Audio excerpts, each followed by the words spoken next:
Hello everybody, this is Jerry Mateo with Canada. Welcome back to another video. This is being done literally right after I just did my last video, which is on the Iron Stronghold Productions Superior Drummer 3 drum MIDI packs. Like literally back to back. As soon as I finished that last one, I started this one. And this is just because I'm in the middle of preparing for some more ample sound guitar videos.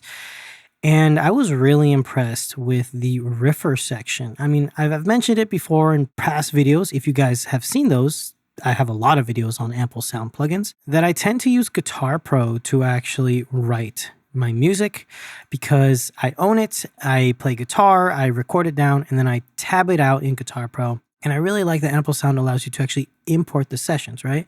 So you can load the tab out, load it up, and then depending on what you're using, you can just choose a track and then you can hit this button and have it play along, right? So if we mute all of this MIDI and stop the drums, we can actually listen to the bass.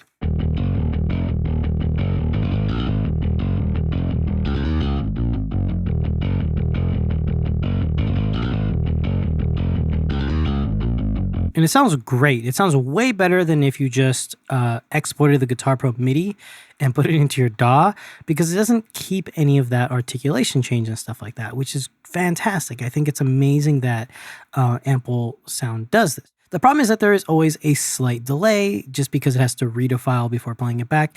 So what I like to do is just drag this into my DAW. But here is the slight issue. Let's listen to the playback now.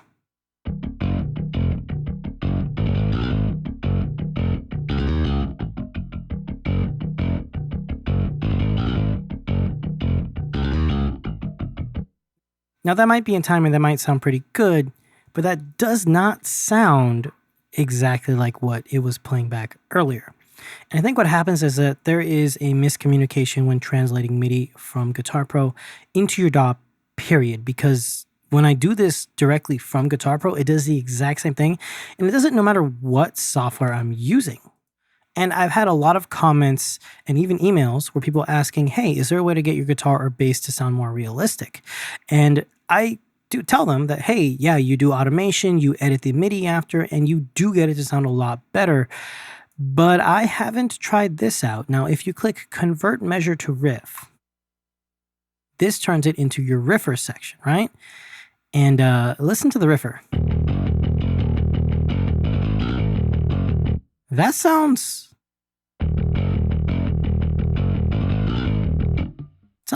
different, right?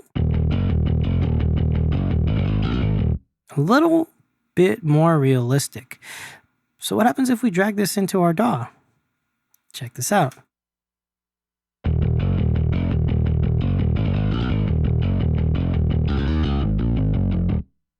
Suddenly that sounds exactly like what you had in Guitar Pro, right?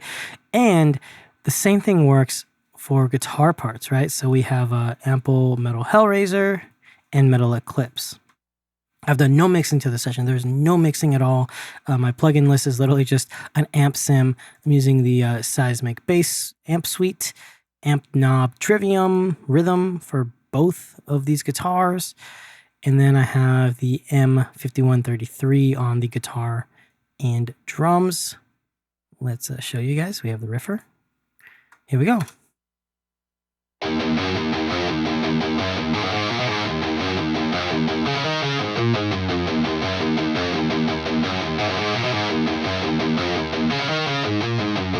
It sounds really good. It sounds really realistic. What happens if we grab our Guitar Pro session, right? Let's grab it. We'll drag it in. Bloop. Guitar Pro session. Drag it in. Bloop.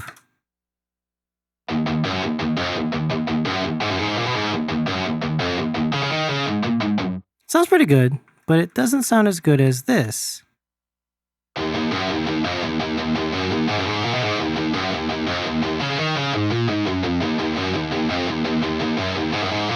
Now, the only thing to keep in mind is that because I am using the Riffer section for Eclipse, you will have to detune this, right? So we are in detuning for this whole thing. So if this was a standard tuning thing, you'd have to tune it down. For Hellraiser, you'll see that I did that because without Guitar Pro telling it to detune itself, it does this.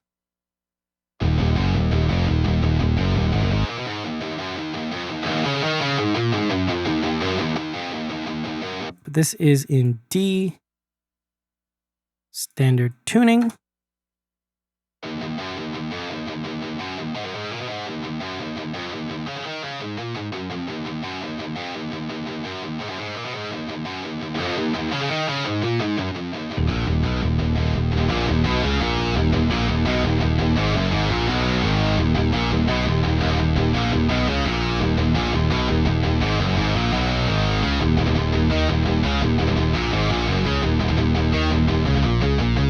And with the drums, it sounds amazing. Again, this hasn't been mixed.